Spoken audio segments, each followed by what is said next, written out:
Chemical thermodynamics branch physics સાથે પણ connected છે, કેમિસ્ટ્રી સાથે પણ કનેક્ટેડ છે. અમુક અમુક ટર્મ છે એ વારંવાર આપણે આવતી હોય છે. ફોર એક્ઝામ્પલ તરીકે કોઈ પણ કેમિકલ રિએક્શન હોય એનો ડેલ્ટા જી વેલ્યુ નેગેટિવ હોય છે. ફ્રી એનર્જી ઇઝ ડિક્રીઝિસ, એન્ટ્રોપી વધતી હોય. આપણે ઘણી બધી આપણે ઓર્ગેનિક રિએક્શન સ્ટડી કરાવતો ત્યારે એમાં કાર્બન ડાયોક્સાઇડ ગેસ રિલીઝ થતો હતો. ત્યારે હું એવું કહેતો હતો કે ભાઈ આમાં કોઈ પણ રિએક્શનમાં ગેસિયસ પ્રોડક્ટ મૂવ થતી હોય ત્યારે એ પ્રોડક્ટ ત્યારે રિએક્શન સ્પોન્ટેનિયસ હોય અને મેક્સિમમ પ્રોડક્ટ મળે અને ડ્રાઇવિંગ ફોર્સ પણ એ જ હોય. એનું કારણ શું કે સેકન્ડ લો ઓફ થર્મોડાયનેમિક્સ પ્રમાણે જે ફોર્મ્યુલા છે ડેલ્ટા જી, 12th માં ભણી ગયા છો, delta delta H H minus T delta S. T delta એ પ્રમાણે જેટલી એન્ટ્રોપી વધારે હોય એટલી આ ટર્મ મોટી થશે અને આ ટર્મ મોટી થશે એટલી જ નેગેટિવ ટર્મ મોટી થશે. જેથી ડેલ્ટા જી વેલ્યુ નેગેટિવ આવશે. ડેલ્ટા જી વેલ્યુ નેગેટિવ આવે તો રિએક્શન સ્પોન્ટેનિયસ થાય. અને એન્ટ્રોપી એ પણ મેજરમેન્ટ ઓફ રેન્ડમનેસ. રેન્ડમનેસ વધે અને એન્ટ્રોપી વધે. સોલિડ કરતા લિક્વિડ, લિક્વિડ કરતા ગેસની એન્ટ્રોપી વધારે હોય. એન્ટ્રોપી વધે એમ સારું રિએક્શનમાં. એકબીજું એવું કઈ જરૂરી નથી ખાલી ફિઝિકલ છે. તમે આ થર્મોડાયનેમિક સ્ટડી કરો એટલે બીજા બધી પણ વારંવાર કામ આવતું હોય. કેટલી બધી રિએક્શન છે આપણે એમ કહીએ કે આ સ્પોન્ટેનિયસ થશે તો એનું કારણ શું delta G negative. Free energy છે નેગેટિવ હોવી જોઈએ તો રિએક્શન કેવી થશે સ્પોન્ટેનિયસ. અને સ્પોન્ટેનિયસ થાય તો જ મેક્સિમમ પ્રોડક્ટ મળે. દરેકનો ટાર્ગેટ એવો હોય વધુમાં વધુ પ્રોડક્ટ મળે. આપમેળે થતી પ્રક્રિયા. બરોબર, તો અમુક બેઝિક ટર્મ જે છે થર્મોડાયનેમિક્સને ડિફાઈન કરવું હોય તો એક જ સ્ટેટમેન્ટમાં તમને કોઈ પૂછે તમારે એમ કહેવાય to study the randomness. To study the change in એ તો એન્ટ્રોપી માટે ને રેન્ડમનેસ. એન્ટ્રોપી રેન્ડમનેસ માટે, પણ આમાં સપોઝ થર્મોડાયનેમિક્સ એટલે થર્મો એટલે હીટ અને ડાયનેમિક એટલે motion. To study the change in energy, transformation of અથવા એક્સચેન્જ. થર્મો એટલે હીટ અને ડાયનેમિક એટલે મોશન. એટલે હીટનું જે ટ્રાન્સફોર્મેશન કઈ જગ્યાએ થાય છે, study the change in transformation of heat અથવા energy. This is called thermodynamics. Chemical thermodynamics નામ છે.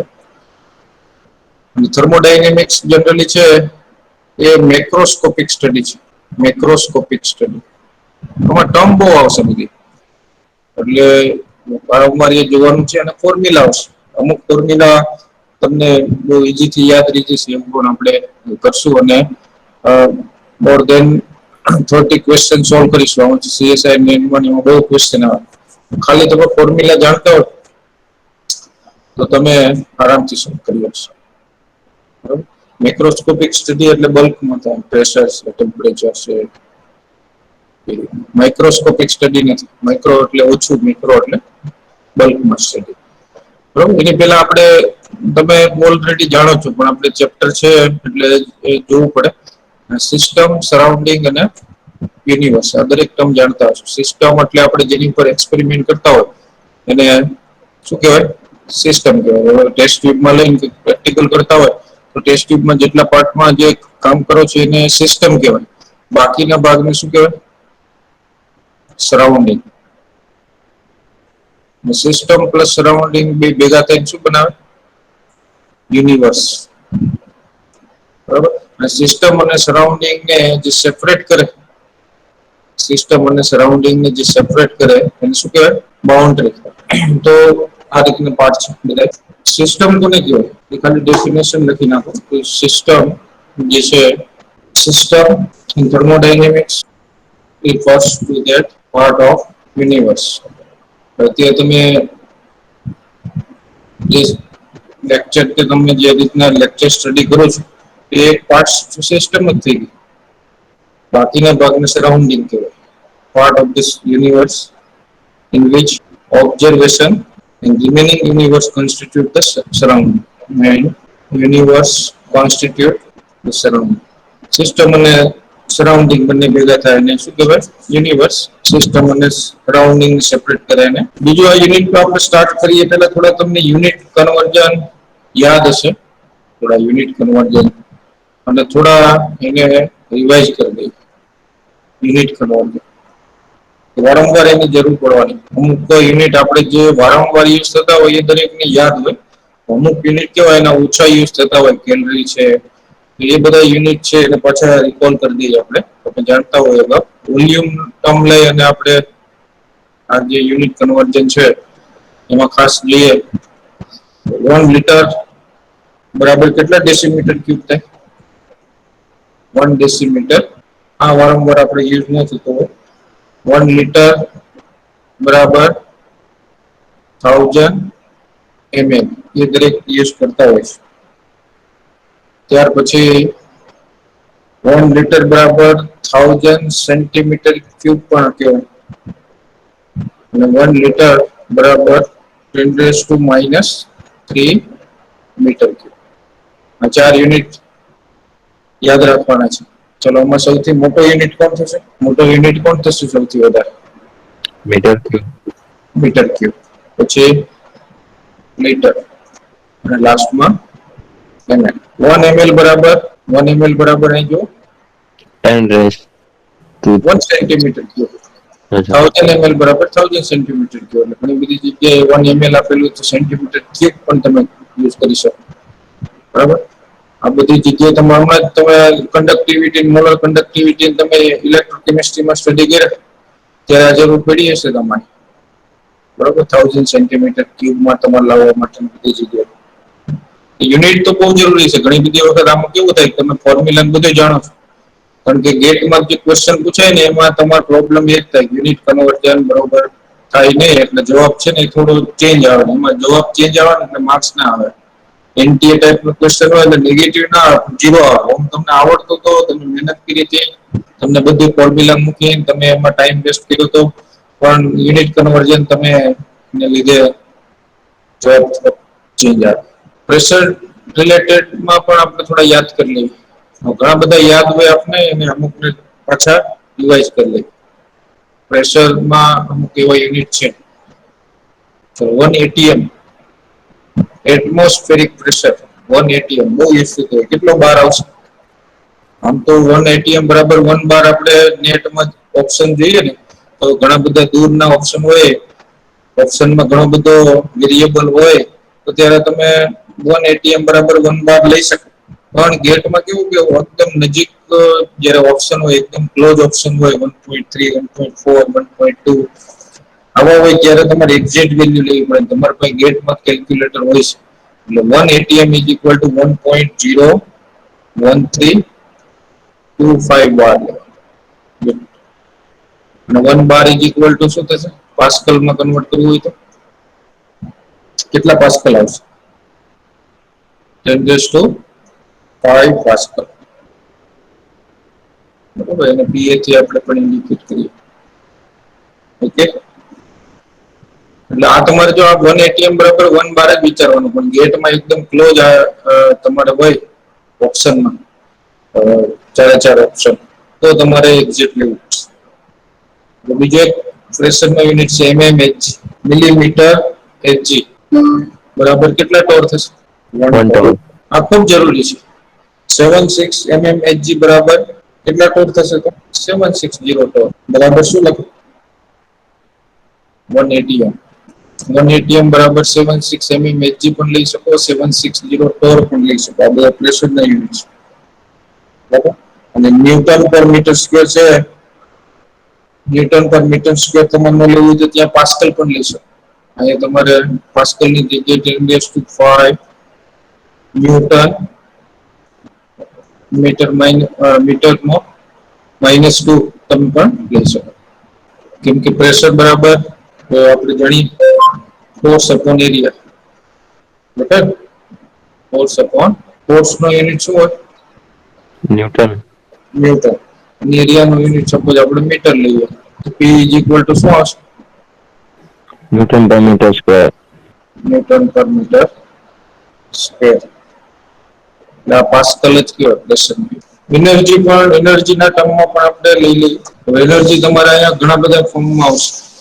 એનર્જી છે ઘણી બધી જગ્યાએ હીટ પણ આપેલું હોય, એન્થાલ્પી પણ આપેલું હોય. એન્થાલ્પી એટલે એનર્જી થશે. એન્થાલ્પી, ઇન્ટરનલ એનર્જી આ બધી ટર્મ એન્થાલ્પી છે એને કેના વડે ઇન્ડિકેટ કરે? H વડે ઇન્ટરનલ એનર્જી ને U વડે, બરાબર, ઇન્ટરનલ એનર્જી U વડે ઇન્ડિકેટ કરીશું આપણે. તો એનર્જી ની ટર્મમાં આપણે આ ટર્મ યુઝ કરીશું. એમાં જૂલ અને કેલ્વિન નું કન્વર્ઝન ખ્યાલ હોવો જોઈએ. 4.134 4.1 3 4 अराउंड 4.1 तो ख्याल 4.184 अच्छा 184 1 calories is equal to 4.184 joule. બરાબર, યાદ ન રહેતું હોય તો 1 કપ એટલે 1 કેલરીમાં 4 જાંબુ, ગુલાબ જાંબુ, એક કપમાં 4 જાંબુ, એટલે 1 બરાબર 4 તો યાદ આવી જશે. 1.4184 joule. એ ઘણી બધી જગ્યાએ તેમાં યુઝ થશે. 1 બાર લીટર બરાબર કેટલા જૂલ આવશે? 100 joule.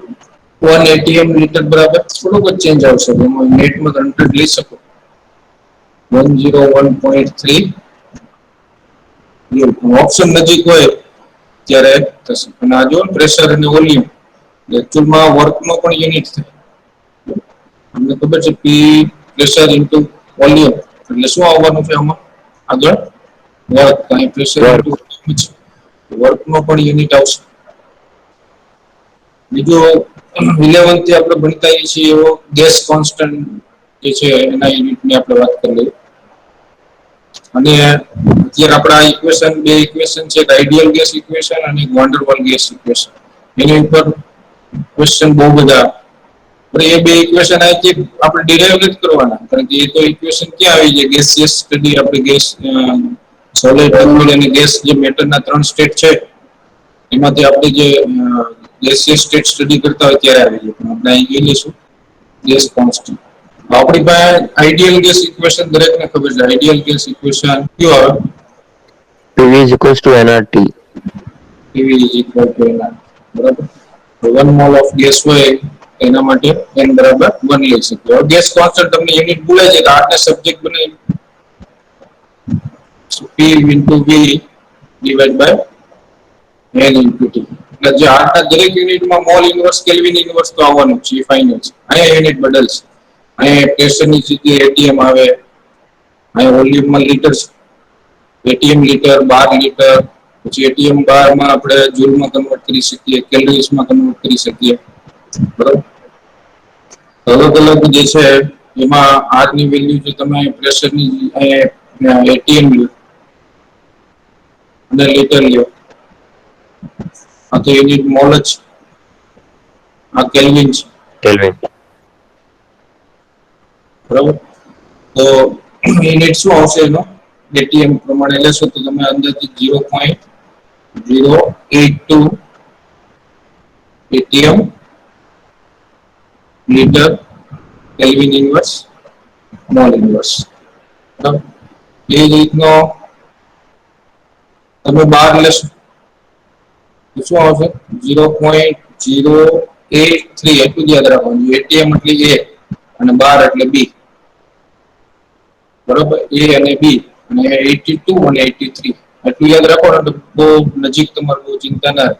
AB 82 83 12 litre mall inverse kelvin inverse. હવે તમને ખબર છે 1 બાર લીટર બરાબર કેટલા જૂલ છે? આગળ જોયું તો 1 બાર લીટર બરાબર કેટલા જૂલ હતો? 1 બાર લીટર બરાબર 100 જૂલ.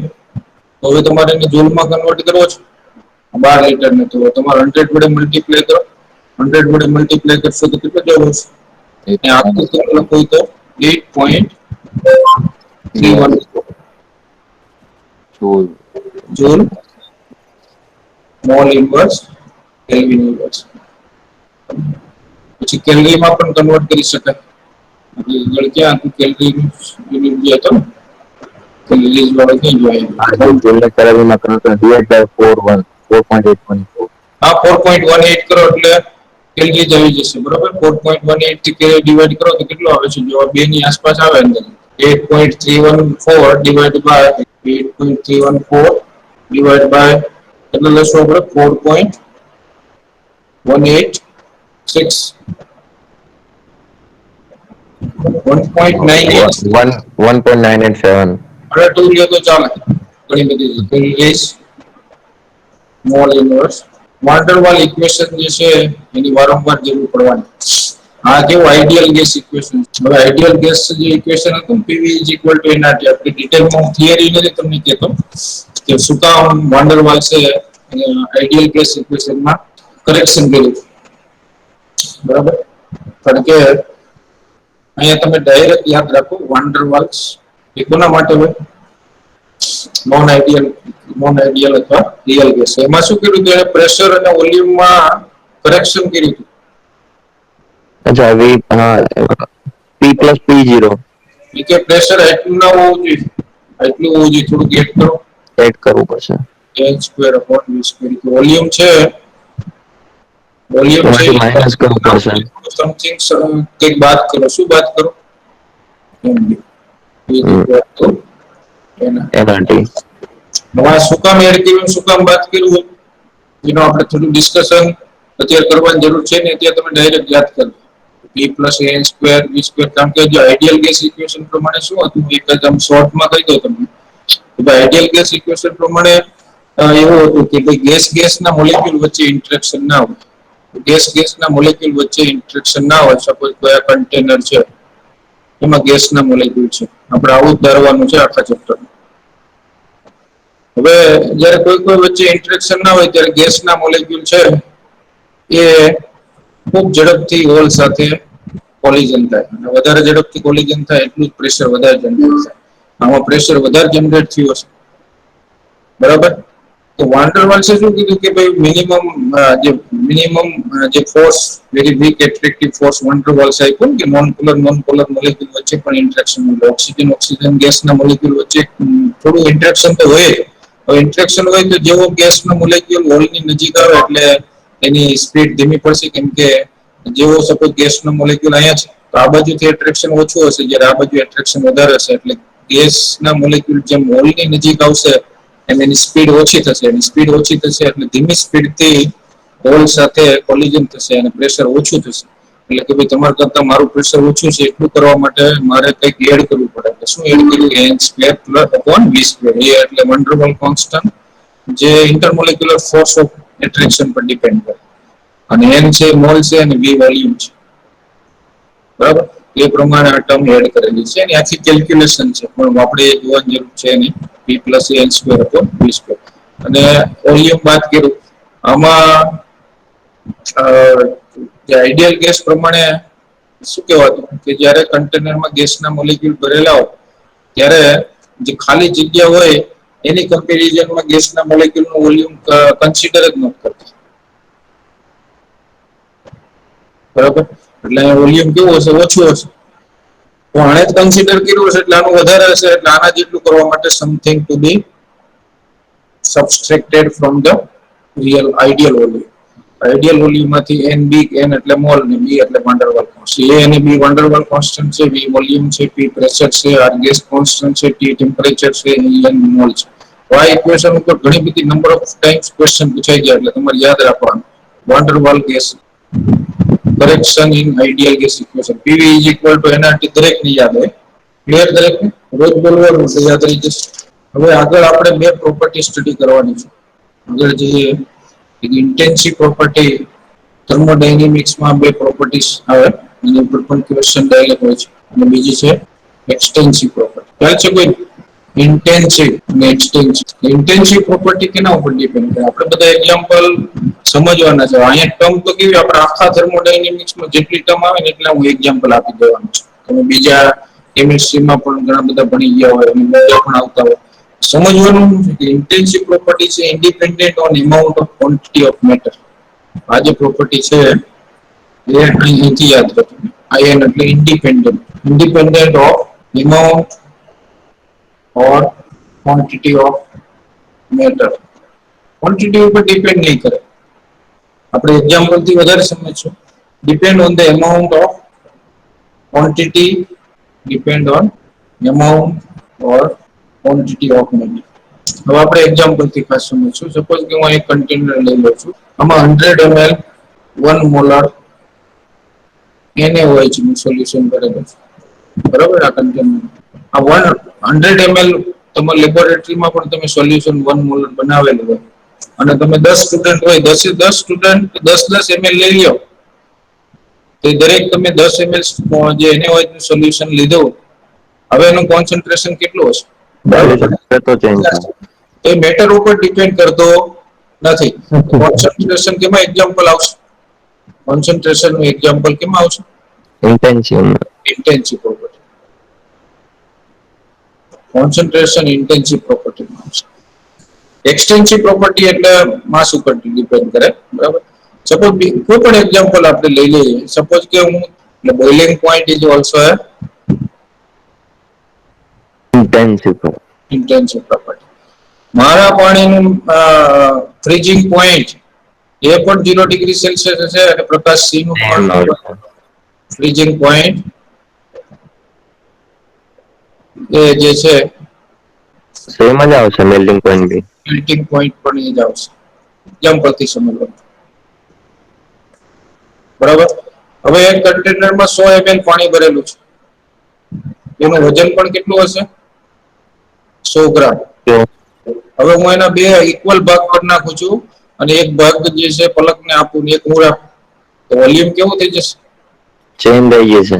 ચેન્જ થઈ જશે. મારી પાસે 50 ml છે, મારી પાસે પણ 50 ml છે વોલ્યુમ. એટલે એ કેના ઉપર ડિપેન્ડ કરે છે? મેટર ઉપર ડિપેન્ડ કરે છે. માસ પણ એનું 50 ગ્રામ થશે, મારું પણ 50 ગ્રામ થશે, એટલે માસ પણ કેવું થશે? ચેન્જ થશે. એક્સટેન્સિવ પ્રોપર્ટી પણ ચેન્જ થશે, એટલે એ પણ એક્સટેન્સિવ પ્રોપર્ટી છે, બરાબર.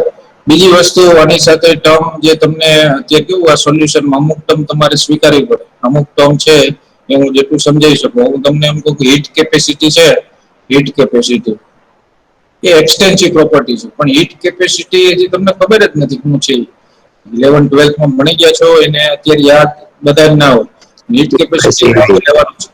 કોઈ પણ કમ્પાઉન્ડ નું 1 ડિગ્રી ટેમ્પરેચર વધારવા માટે જેને જે હીટ આપવી પડે હીટ આપવી પડે અને હીટ કેપેસિટી કહેવાય. કેપેસિટી કહે છે. Heat capacity is also extensive property, બરાબર.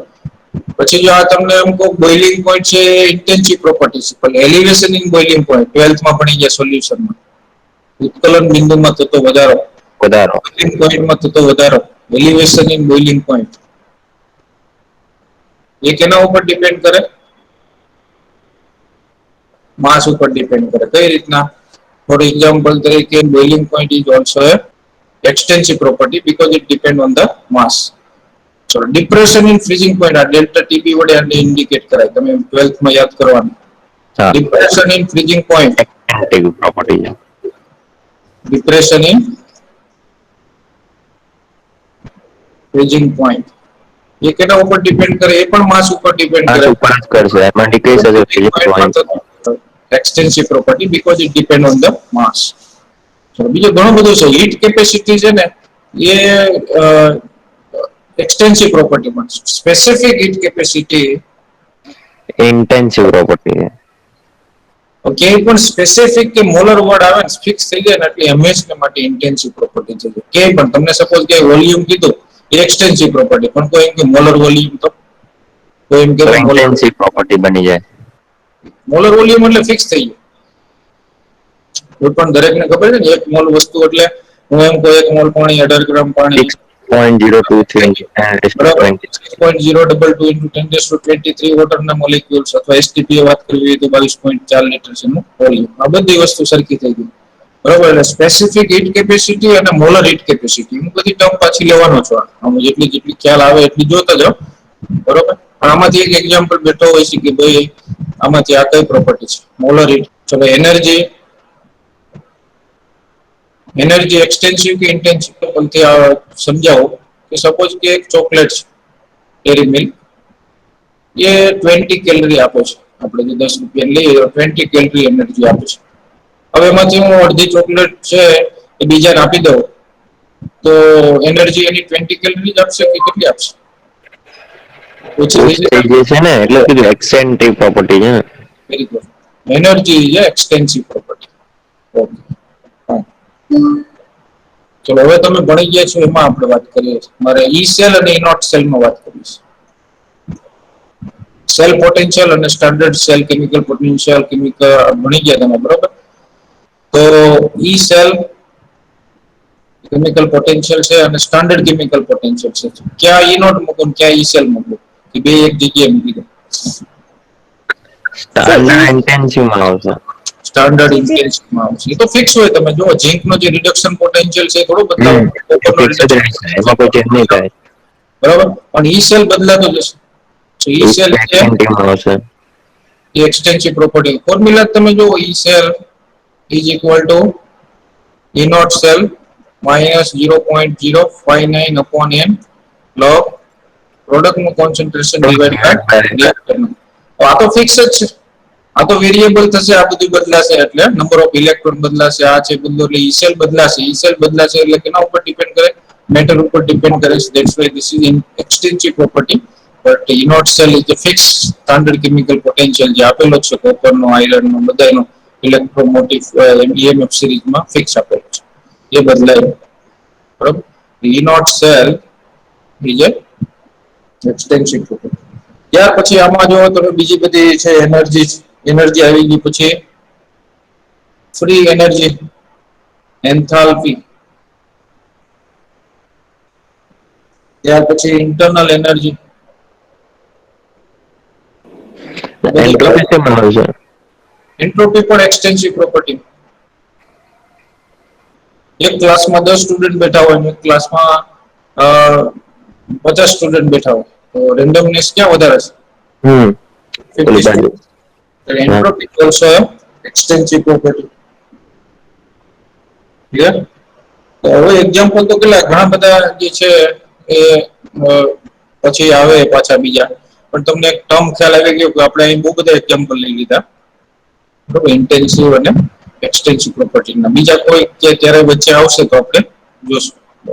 ઘણી બધી ફિક્સ પ્રોપર્ટી હોય છે. એ સરફેસ ટેન્શન, ચાલો કે સરફેસ ટેન્શન, સરફેસ ટેન્શન પૃષ્ઠ ઇન્ટેન્સિવ આવશે ને? એ ઇન્ટેન્સિવ જ આવશે. ફિક્સ જ હોય. સરફેસ ટેન્શન તો એ તો કોઈ ચેન્જ નહીં થાય સરફેસ ટેન્શનમાં. એરિયા હોય છે. એટલે જેટલો એરિયા એ પ્રમાણે સરફેસ ટેન્શન ફિક્સ જ હોય. સરફેસ તમે વોટર લ્યો, મારી પાસે 10 લીટર પાણી હોય, તમારી પાસે 50 લીટર પાણી હોય, તો પાણીનું સરફેસ ટેન્શન થોડું બદલાઈ જવાનું, એટલું જ લેવાનું. ચલો ટેમ્પરેચર, એ તો સર ફિક્સ આપેલું હોય ને. આ એ ફિક્સ આપેલું, એ પણ બદલાય નહીં. એક સિમ્પલ ઇન્ટેન્સિવ એક્ઝામ્પલ પ્રોપર્ટી. લઈ લો.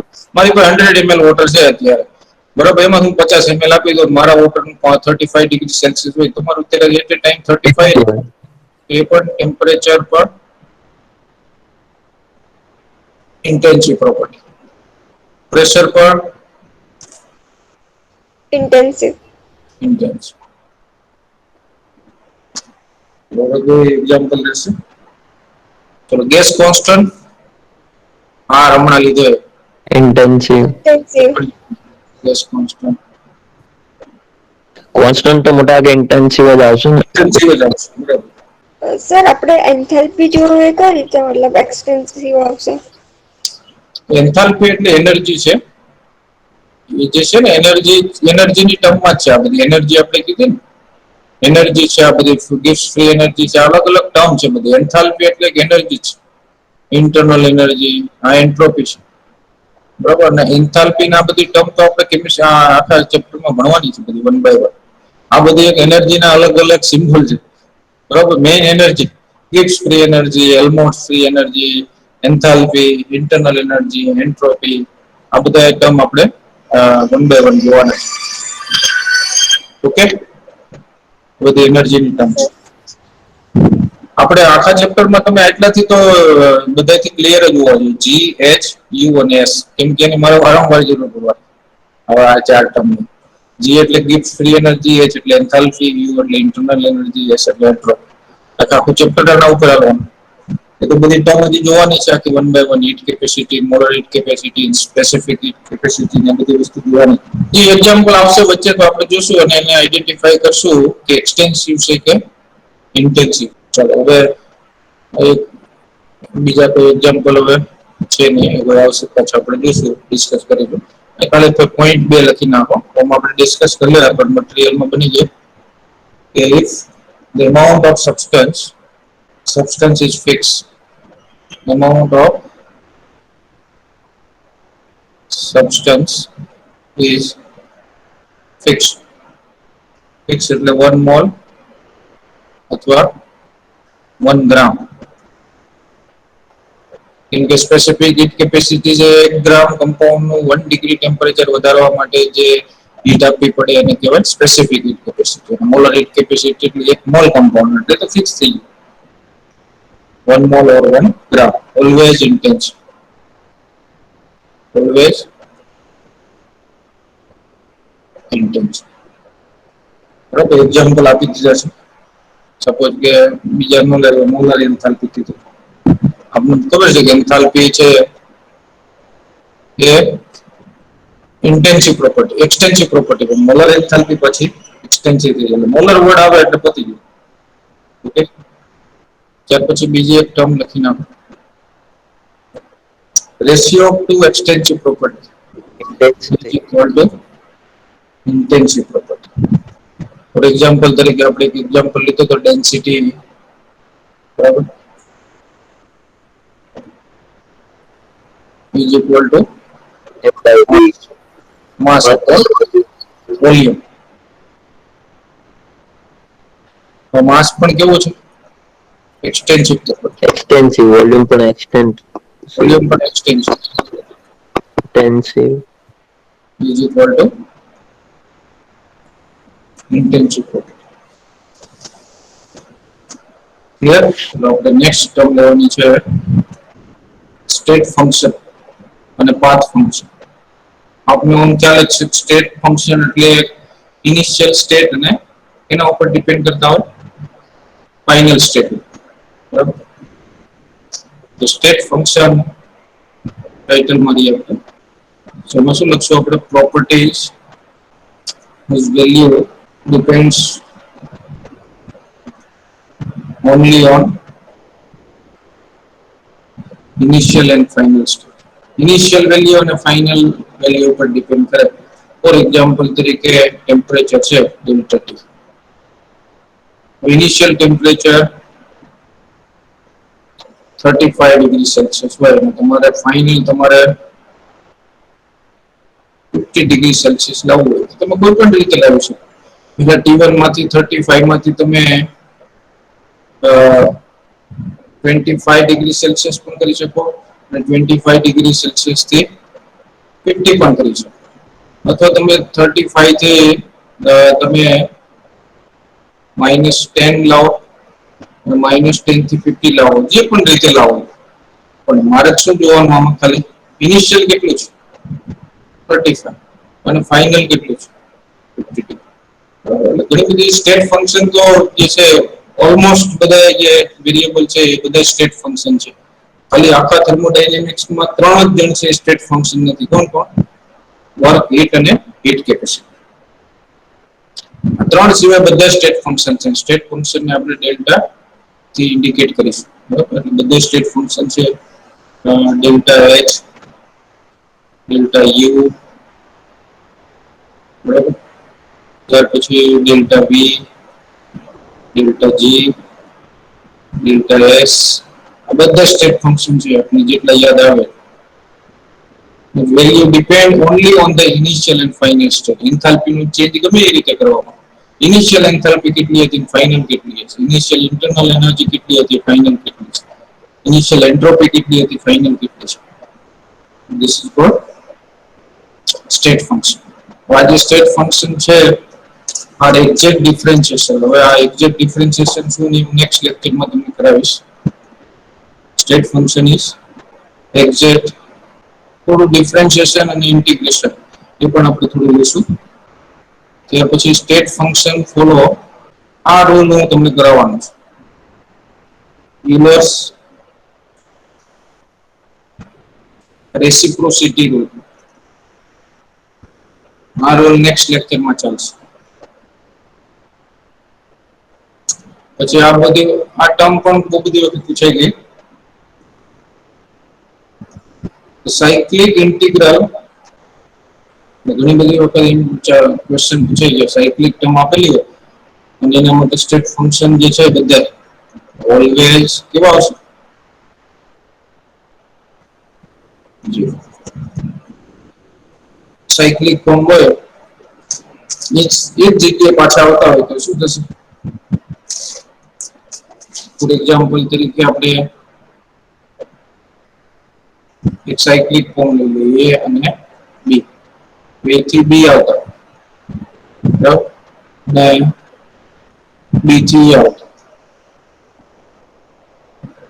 સપોઝ આજે આપણે ફંક્શન છે એનું આપણે z લઈએ તો એનું સપોઝ કે આપી દીધું હોય આજે ફોર્મ છે એના માટે તો શું લખાય dz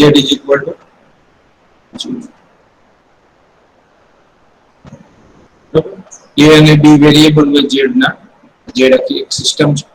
A થી B અને B થી A પાછા આવતા હોય સાયક્લિક સિસ્ટમ હોય ને એટલે આવી રીતનું ઇન્ડિકેટ કરે. એટલે ક્યાંય પણ હોય તો આ પણ પ્રશ્ન પૂછાઈ ગયો કે બે વખત નેટમાં સોલ્વ કરીશ. સાયક્લિક ઇન્ટિગ્રલ આવે ને આ રીતનું ઇન્ડિકેટ કરે. સ્ટેટ ફંક્શન હોય તો પણ એનો ડિફરન્સ કેવો આવશે 0 આવશે. તો સમજી શકીએ આપણે સપોઝ કે આનું ઇન્ટિગ્રેશન કરવું હોય સપોઝ કે આપણે ટોટલ dz ફાઇન્ડ કરવો હોય તો 0 કઈ રીતના આવે તો પહેલું આપણે સિસ્ટમ જોઈએ પાથ 1 ઇન્ટિગ્રેશન એનું કઈ રીતના લખાય a થી b dh એનો dz પ્લસ નેક્સ્ટ ક્યાં જઈએ છે b થી a dz હવે તમે કોઈ પણ a થી b થી a ચેન્જ કરો એટલે શું થઈ જાય માઈનસ થઈ જશે. સપોઝ કે આને a થી b છે તો b થી a કરી દઈએ તો આવું લખાય માઈનસ b થી a dz plus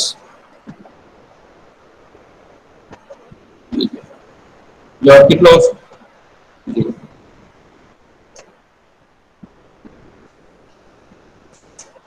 clear value 0 જ આવશે કારણ કે ફાઇનલ ડિફરન્સ છે ફાઇનલ માઇનસ ઇનિશિયલ છે. ગમે એ રીતે પ્રૂવ કરી શકાય. ફોર એક્ઝામ્પલ તરીકે આની a ની વેલ્યુ 4 છે b ની વેલ્યુ 5 છે ચલો a થી b જઈએ છે તો b એટલે ફાઇનલ માઇનસ ઇનિશિયલ એટલે કેટલા આવશે 5 - 4 ઇઝ ઇક્વલ ટુ વોટ ચલો b થી a જઈએ પાછા b થી a આવીએ તો b થી a આવીએ છીએ a ફાઇનલ શું થશે a 4 - 5 ઇઝ ઇક્વલ ટુ કેટલા આવશે માઇનસ તો બે નું સમેશન કરો કેટલો જવાબ આવશે. સોલ્વ થર્મોડાયનેમિક્સ વેરિયેબલ આ સ્ટેટ ફંક્શન એ બધે લખાઈ દીધા છે એટલા પછી આવશે બધા ખાલી પાથ ફંક્શન છે એ 3 આવશે. આ પાથ ફંક્શન પૂરું કરીએ 2 મિનિટ આ પાથ ફંક્શન પૂરું થઈ જાય ને યાદ કરે પાથ ફંક્શન ની 2 લાઈન ખાલી લખી દો વર્ક જે પાથ ફંક્શન છે this value depends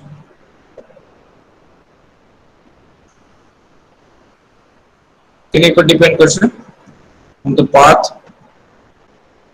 ઉપર ડિપેન્ડ કરશે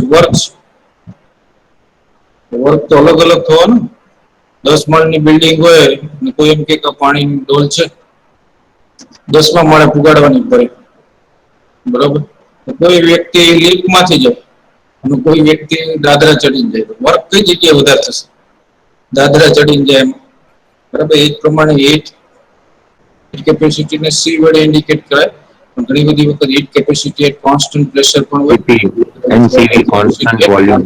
કોન્સ્ટન્ટ વોલ્યુમ હોય છે. તો અહીં સુધી આપણે આજનું લેક્ચરનું રાખવાનું છે અને 2 મિનિટ ક્વેશ્ચન સોલ્વ કરી લઈએ 1 મિનિટ પૂરી લો ઓકે આનો ક્વેશ્ચન આ હતો જોયું તો આન્સર ચેક કર્યો તો કે પછી નતો કર્યો મારી પાસે બી ક્વેશ્ચન આવ્યો તો મેં બી સામે આન્સર એ જ કીધો તો હા એ બરોબર જ છે એને મને બી એ જ લાગ્યો આનો answer C double bond O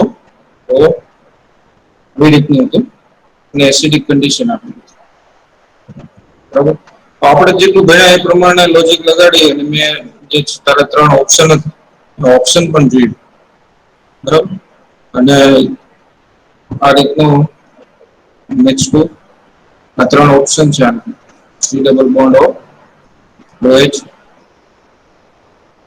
C double bond O OH C double bond O OH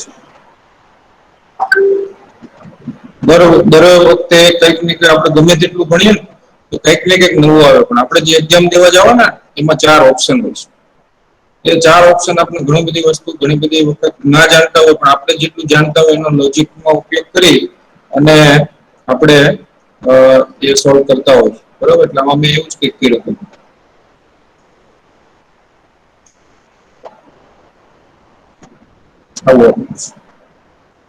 આ 3 ઓપ્શન હતી.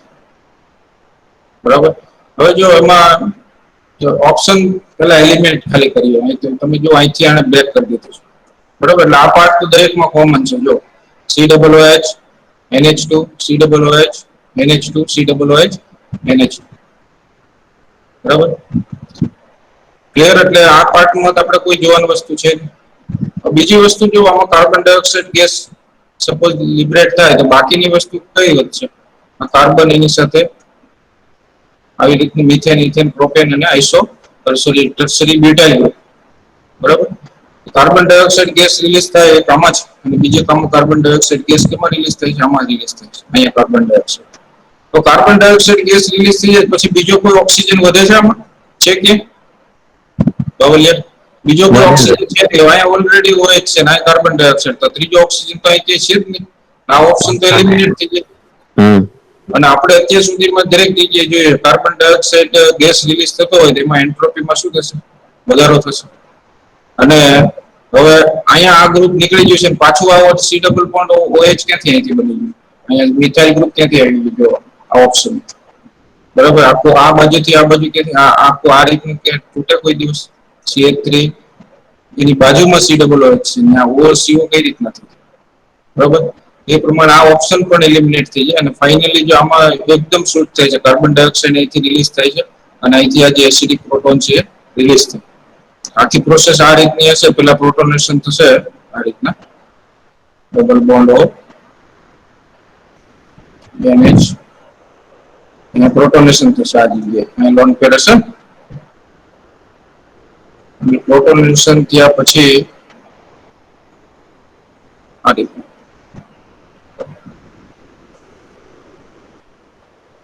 રીતનું છે. તો ફાઇનલી આ રીતનું થતું હશે. આ બોન્ડના ઇલેક્ટ્રોન અહીંયા આવશે, આ બોન્ડના ઇલેક્ટ્રોન અહીંયા આવશે. ઠીક છે? ક્લિયર? Yes sir. આ રીતનું છે. બરોબર, ને આ રીતના methane ethane isobutylene carbon dioxide gas અને આ પણ પોઝિટિવ ચાર્જ અહીંથી રિમૂવ થઈ જશે. તો આ છે જ દરેક ફ્રેગમેન્ટ. અહીં નાઇટ્રોજન છે એની ઇલેક્ટ્રોનેગેટિવિટી ઓછી હોય એટલે ઇઝીલી લોન પેર દઈ દેશે. એટલે પ્રોટોનેશન માટે બધી જગ્યાએ લોન પેર હતી પણ આ ઇઝીલી આપશે એટલે અહીં પ્રોટોનેશન થશે. એટલે અહીં કન્ડિશન તમે જો બધી ઇલેક્ટ્રોન વિથડ્રોઈંગ ગ્રુપ છે અહીંયા બધી. અને ડ્રાઇવિંગ ફોર્સ આ રીતનું થાય એટલે આ જે પ્રોટોન છે એસિડિક છે. એસિડિક પ્રોટોનને લીધે આ રીતના ડ્રાઇવિંગ ફોર્સ. ક્લિયર?